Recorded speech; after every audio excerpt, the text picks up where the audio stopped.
Hey there, everyone. This is Wayoff once again from the War Thunder Ground Forces closed beta.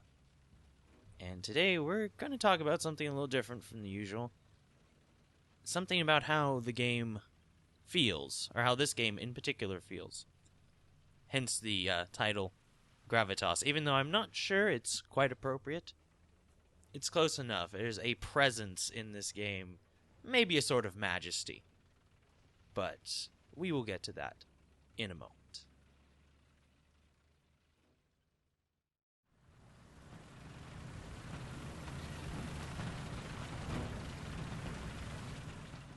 Now, for a quick refresher, gravitas can be defined in a few different ways. Weightiness, certainly, but also being solemn, having a lot of impact. And that last term in particular applies very well to the ground forces beta so far. There's nothing in this game you can really afford to ignore. Everything that you see that happens on the screen or you hear, generally speaking, has an impact on what you do in some way. Now, this is about to be hopefully aptly demonstrated as I come up across this opening where one of the bases usually is, and encounter a 37mm flak half-track and a Panzer III, which I'm going to get the opening shot on. There's a hit, and it doesn't do too much damage, but it blows the armored side skirts off the tank's turret. The second shot blows one of the side skirts off his tracks. This is going to have an impact on him and how he plays, because now he's vulnerable on those sides. Unfortunately, I'm starting to take fire from the 37mm. And the first shots, there goes one of my track guards, or part of it. That part of the track is now even more exposed, and the track actually does break off. And I don't just stop when the track breaks off, I can kind of wallow around futilely. Or I could get angle. I could get my armor angle back up. But it doesn't just stop you in place, it gives you options still. Fire, and I will point out I'm playing in realistic, is going to be ineffectual at this range, because I haven't learned how to range find quite yet. There's another shot, and this time it actually went into the other armored side skirt of the tank, and probably protected him from some serious damage. But he's out of side skirts now, so now the shots coming in are going to be more effective on him. And it's going to make him more cautious, because he knows that. Unfortunately, I am tracked again. And I will now have to spend more time repairing it. And it's not just like a 10-second repair time. Even the repair times in this game are kind of weighty. In fact, repair time stacks with how many modules that you have damaged. Also, even though the flak 37's missing a lot, the smoke he's kicking up from the misses and the impacts is obscuring the target, as you saw back there. I had to blind fire at the Panzer III because I couldn't really see him through the smoke. So even the tank's misses have an effect on how you play. Unfortunately, he apparently ran out of ammo. I got my track back on again, and without his cover, the Panzer III is doomed.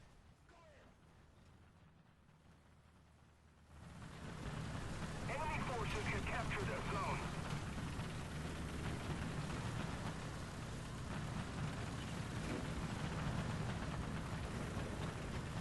We suffered defeat. Head back to base.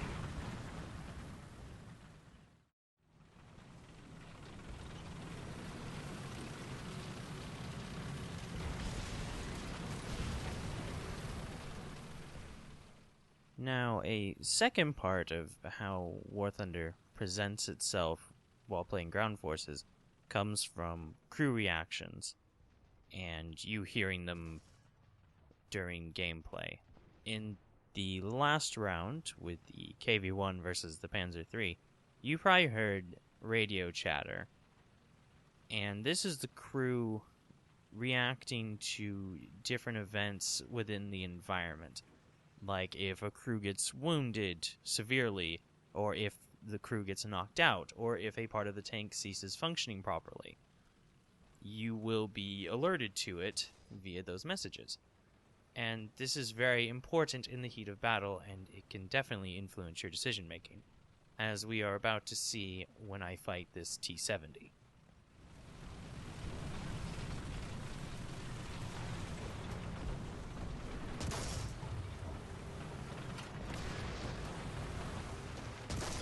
The enemy's preparing to barrage our square!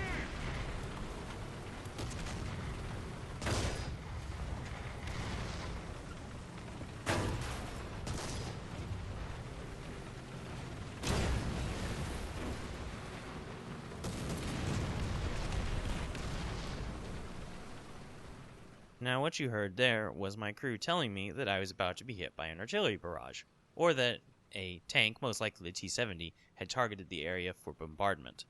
This influenced my decision to try and rush the T-70 rather than retreat, because I did not want him near the point, and if I backed up just enough to play a little defensively, I probably would have been destroyed. Unfortunately, what the crew didn't tell me, and sometimes it does, I think the system could be refined.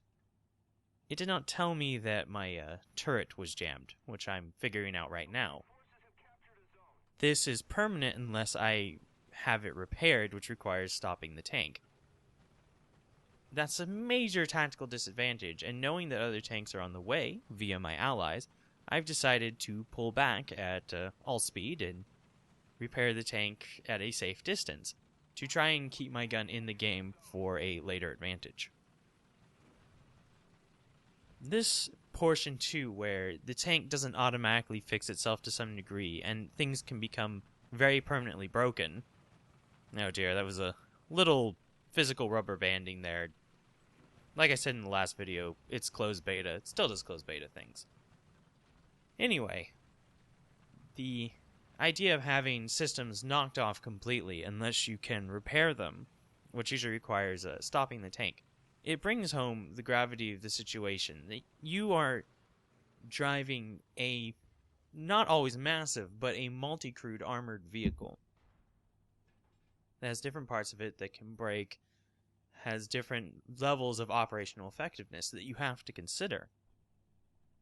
And this is probably the part that intrigues me the most, because in plenty of other games, and we'll take World of Tanks as an example, your embodiment in the game is more of as the vehicle itself rather than as a member of the crew. In World of Tanks, the crew's there, and they change the level of effectiveness of the tank statistically.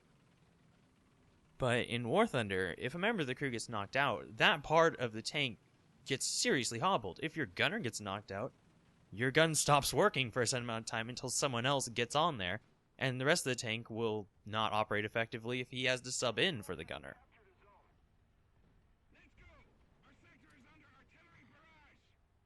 That seriously has to be considered in your overall game plan. What do you do if a system gets knocked out? Can you retreat? Do you have an open vector of withdrawal or advance? These are things you have to consider ahead of time, because your vehicle is ponderous. It won't respond to you the minute you decide to do something, because the other members of the crew have to do that. They have to bring the turret around, they have to turn the tank in the direction you point out. You are, in essence, the commander, rather than the tank itself.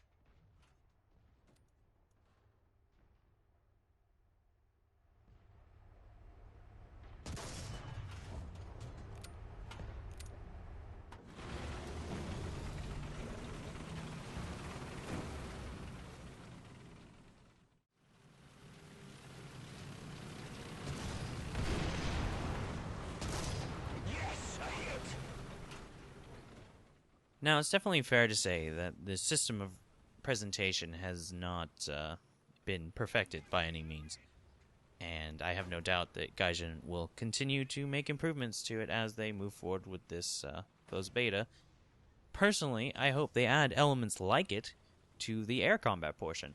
Like, say, on your multi-crewed bombers, instead of just having other planes, your wingmen radioing to you when you get hit, telling you things are going wrong, but what about, like, members of your crew, like your co-pilot telling you that the engines are losing power and stuff like that? I think that'd be immensely helpful, and would help even with the ambiance of the game. At the end of the day, I don't think this choice of presentation is bad nor good. It's simply a design choice Gaijin made that may not appeal to all people. They may not like the lag between commands, the drag of it being that you want to do something but now your crew has to do it for you, as opposed to you, the vehicle, rapidly snapping to whatever new target or new movement you want to make. Also, people may prefer the more visual dependent style, like say in Hawken, where your HP bar is readily visible and the main source of telling you that things are going horribly wrong. Or in World of Tanks, where the damage model indicators are very large and you're very reliant on them. You can very easily see what's going wrong through them, as opposed to having to listen to a national crew voice or something you may not get to hear. Well, that'll be it for now. Tune in next time for more War Thunder action. Until then, good luck.